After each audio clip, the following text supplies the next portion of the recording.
yan. Quarantine.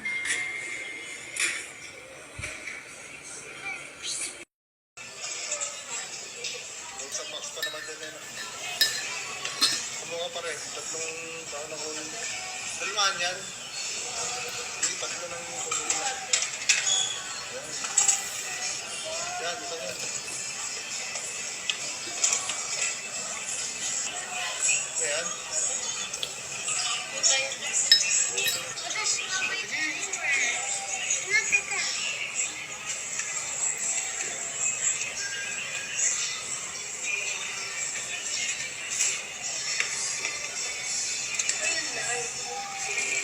Yan, isang ano lang, okay na yan. Recently galing.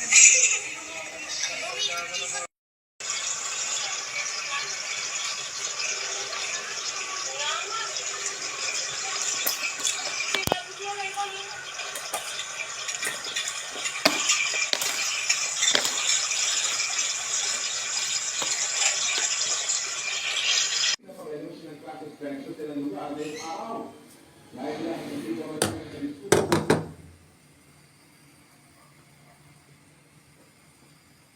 Sa Tapos Manila, kwento na nilang magulang, nakakagalit at nakakalungkot dahil maaga silang gumising para sikasuhin ang kanilang mga anak. Mas maganda raw sana kung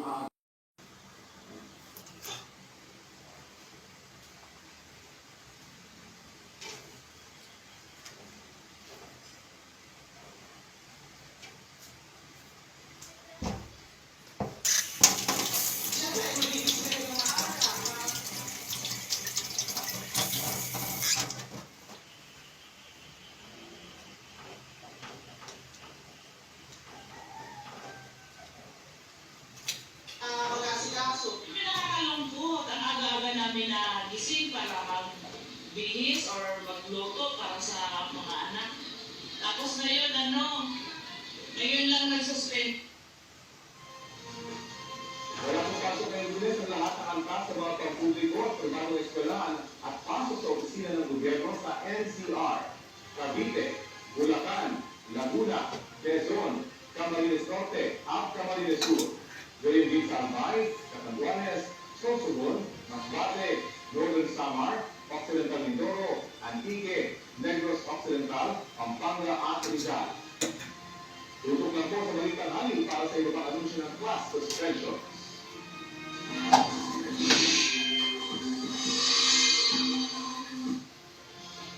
Doon po sa area ng hangin na bagat, ang nagpapalala.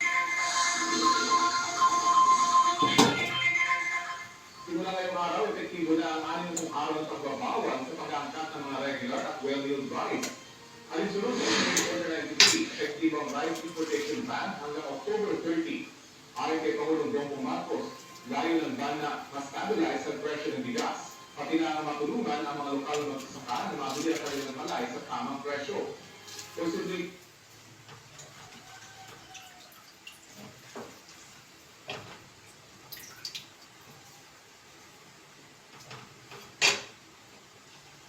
mapaigli o mapalawig pa ang importan depende sa magiging rekomendasyon ng Department of Trade and Industry, Department of Economy Planning.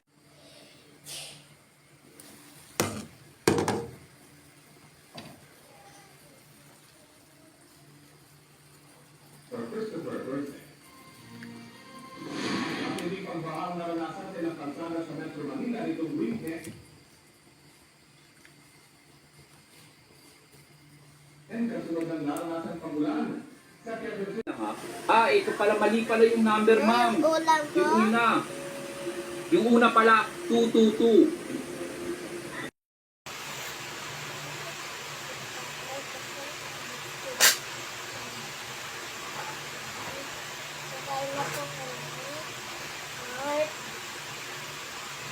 Lord, kasayin po kami chicken at kulay patatas.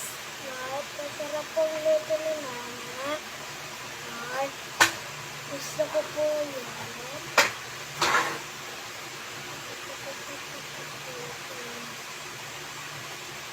Thank you, Lord. Thank you, Lord. Bye-bye! Bye-bye! Kain na. Kain na po. Hello guys.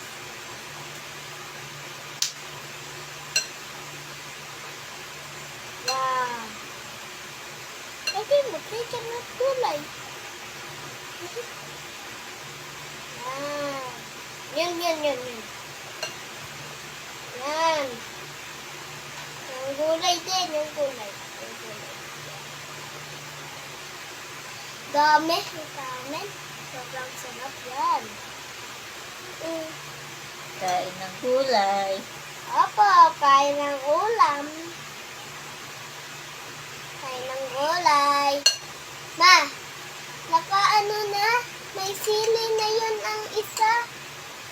Ma, nakikita ko. Tsaka may lagbak na labas na. Kain na kain. Wow.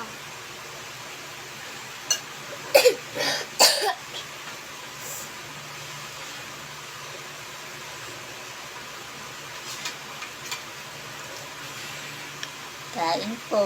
Kain po. Ito mga sa blessing. Anong ulam? Gulay at papato sa chicken. Baboy. Nilagang baboy. Nilagang baboy.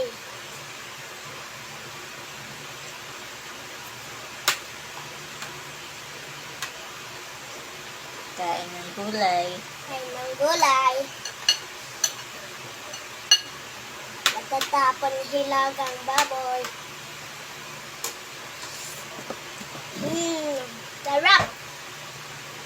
Maanghang.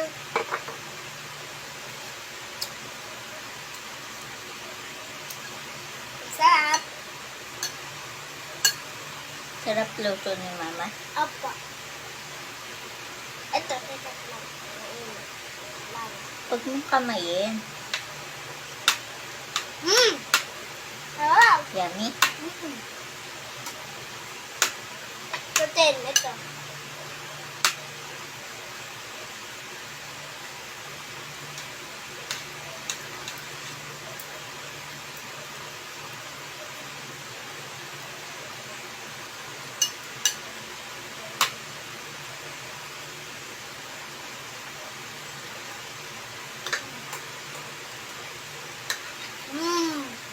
Sarap.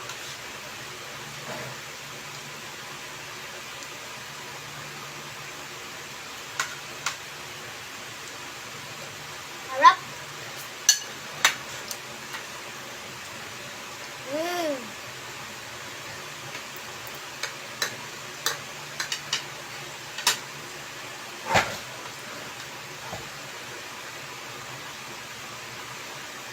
Wala po akong pasok bukas. Diba? Wala. Bigay po ni Kuyang pera.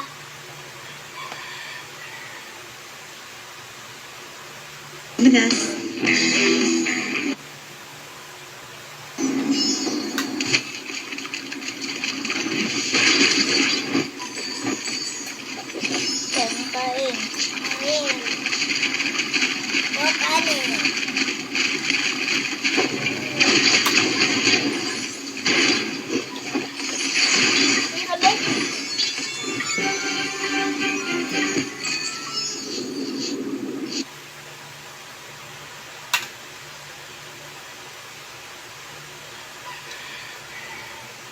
Introducing Grammarly, like you've never seen before.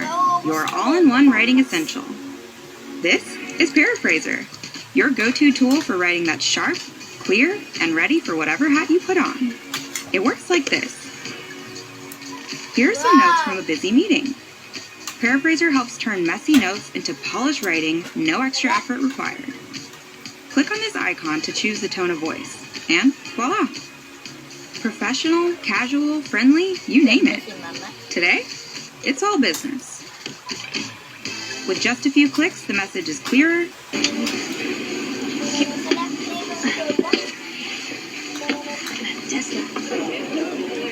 Kala mo may alam eh. Kala mo may alam sa baseball. Go, Mary! Tuna. Starstruck, pero wala naman akong alam.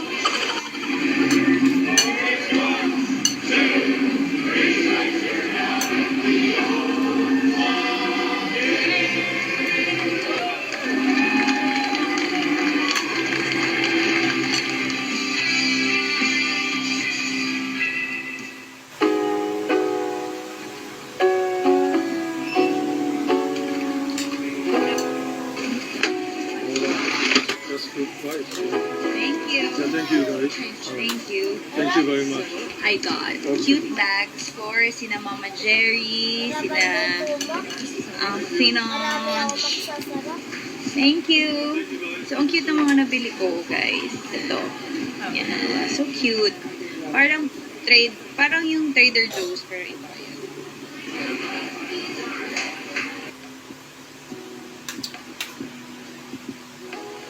Thank you, Lord.